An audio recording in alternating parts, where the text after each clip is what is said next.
खरं सांग सोमू, माझं नारळ कुणी घेतले? नक्की तूच घेतले असणार. काय तू माझ्यावर चोरीचा आळ घालतोयस? अरे अरे, आज तुम्ही दोघांनी सकाळ सकाळीच भांडणं सुरू केली. काय झालं? अम्मा, याने माझं नारळ चोरले. नाही अम्मा, मी तर इथे नारळ घ्यायला आलो होतो आईस्क्रीम विकत विकत. काय आईस्क्रीम? पटकन एक कोकोनट आईस्क्रीम खाऊ घाल. खूप दिवस झाले खाऊन. नंतर भांडत बसा तुम्ही. हो हो, लगेच देतो. हे घ्या अम्मा. मला तर वाटलं कोकोनट आईस्क्रीम नारळामध्ये मिळेल, जसं मी आधी खात होते. पण हे तर हो, ते तर मी आता सुद्धा देऊ शकतो. लगेच देतो.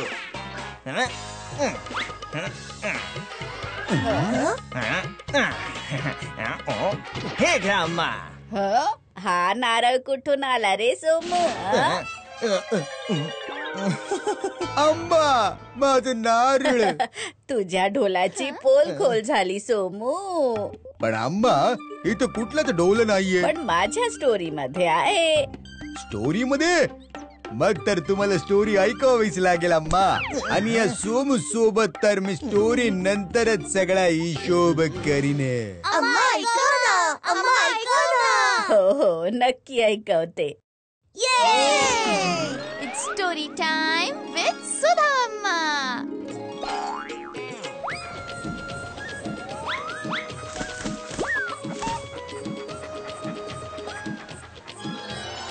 The magic drum.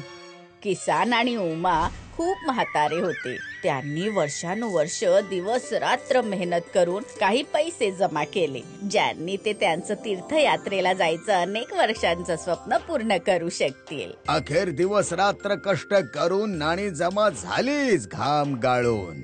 तीर्थयात्रेला जाण्यापूर्वी किसन त्यांचं नाण्याचं गाठोडं व्यवस्थित लपवतो, कारण ज्या रस्त्याने किसन आणि उमा जाणार होते तो रस्ता चोर आणि लुटारूंनी भरलेला होता.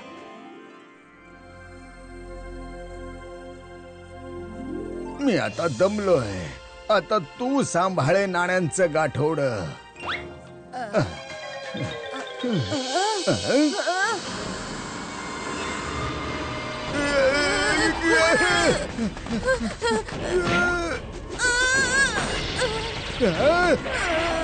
माझं नाण्यांचं गाठोड. वाचवा, अरे कोणीतरी वाचवा मला सोडून तुम्हाला या गाठोड्याची पडली आहे. मला जर कोणी घेऊन गेलं असतं तर. अगं, तुला कोण घेऊन जाणार आहे? याच्यात नाणी आहेत. जर ही गेली असती तर आपण कुठलेच राहिलो नसतो, घाम गाळून.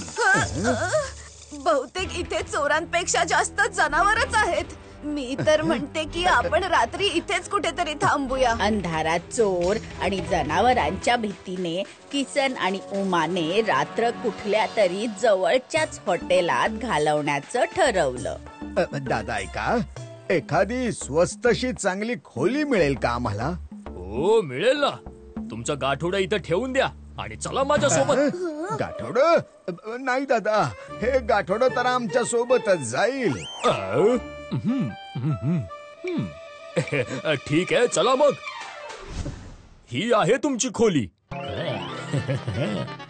पण किसनला गाठोड्याची एवढी काळजी करताना बघून विमलेशला संशय आला की त्यांच्या गाठोड्यामध्ये नक्की एखादी मौल्यवान वस्तू किंवा नाणी आहेत.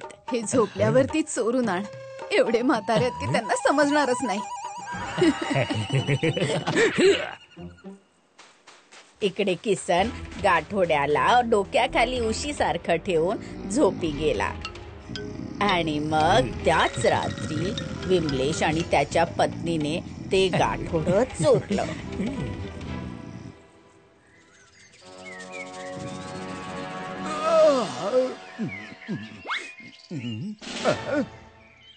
माझं गाठोड, माझी नाणी, मी लुटला गेलो गा. काय झालं? कोण आहे? आपलं सगळं सामान नाणी चोरीला गेलं ग बाई. हे नक्कीच या धर्मशाळेच्या मालकाचं काम आहे. काल पण तो ते गाठोडं त्याच्या जवळ ठेवण्याबद्दल बोलत होता. चला आमचं गाठोडं परत कर. आम्हाला माहिती आहे की ते तूच चोरलंयस. चोरी आणि मी एक तर राहायला जागा दिली आणि माझ्यावरच आरोप करताय. चला आता निघा इथून, निघा. मंत्रीजी, आमच्या सोबत अन्याय झाला आहे. आमची अनेक वर्षांची जमापुंजी त्या धर्मशाळावाल्या विमलेशने चोरी केली. आम्हाला महाराजांकडून न्याय मिळवून द्या. पण हे झालं कसं?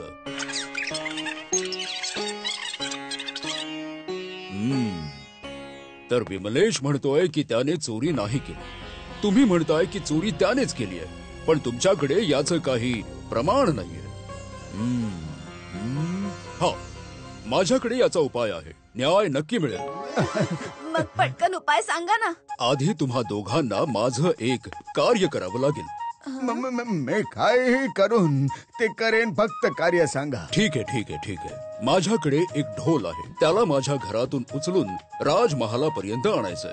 आधी तू हे कार्य करून घे, मग हेच कार्य विमलेशलाही करावं लागेल. आणखी एक बाब, तो ढोल थोडा जड आहे, त्यामुळे त्याला सांभाळून घेऊन या. जशी आज्ञा महामंत्री.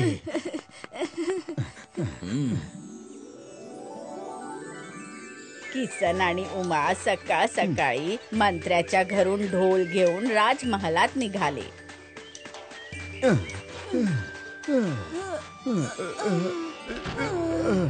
हा ढोल तर खूपच जड आहे. न्याय मागायला गेलो होतो, पण महामंत्रींनी तर आपल्यालाच शिक्षा दिली.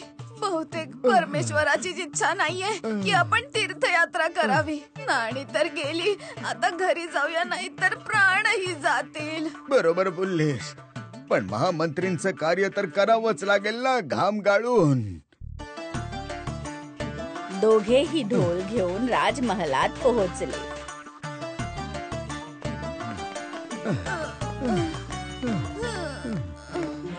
मंत्रीजींच्या घरून आणला आहे ना, तिकडे ठेवून द्या.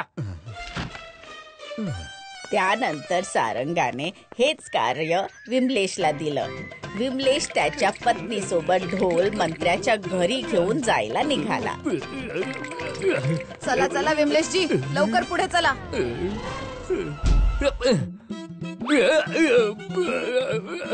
वा, काय सुंदर दृश्य आहे. एकट्याने ढोल उचलून कंबरच आखडली.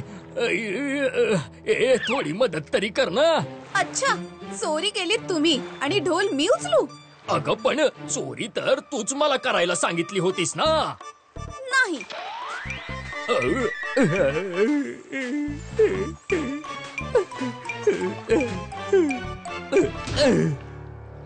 ठीक आहे, तू ढोलाकडे लक्ष दे. मी पाणी पिऊन लगेच आलोच मी. जोपर्यंत विमलेश पाणी प्यायला गेला, त्याची पत्नी डोळे बंद करून आराम करायला लागली. तेव्हा अचानक ढोल उसळून पुढे मागे जायला लागला. अरे ढोल पळतोय, कोणीतरी पकडा त्याला, पकडा त्याला.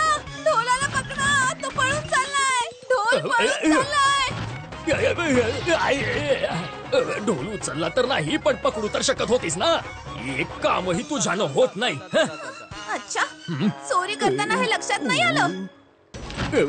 आता लवकर चला, नाहीतर महामंत्री आपल्याला चोर समजतील आणि शिक्षा देतील.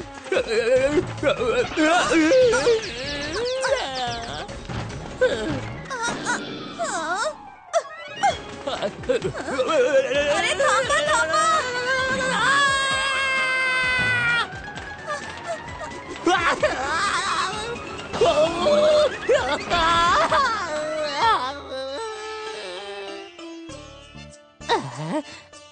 विमलेश आणि त्याची पत्नी कसे तरी ढोल घेऊन राजमहालापर्यंत पोहोचले. तिथे किसन आणि उमा आधीपासूनच हजर होते. तुम्ही लोक अजून इथेच आहात. बहुतेक शिक्षा मिळाल्यानंतर मानाला वाटतं.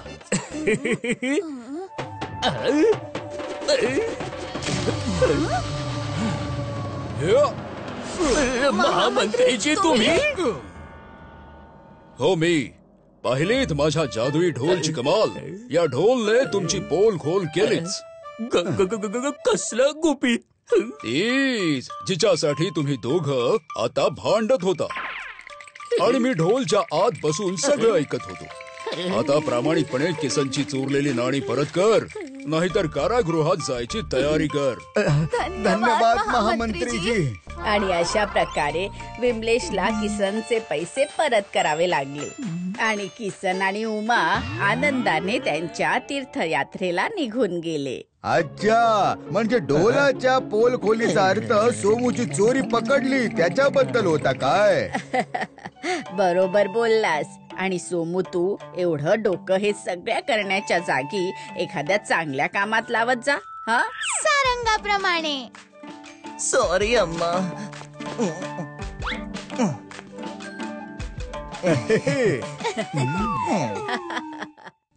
If you like this video, subscribe to our channel Murthy Media.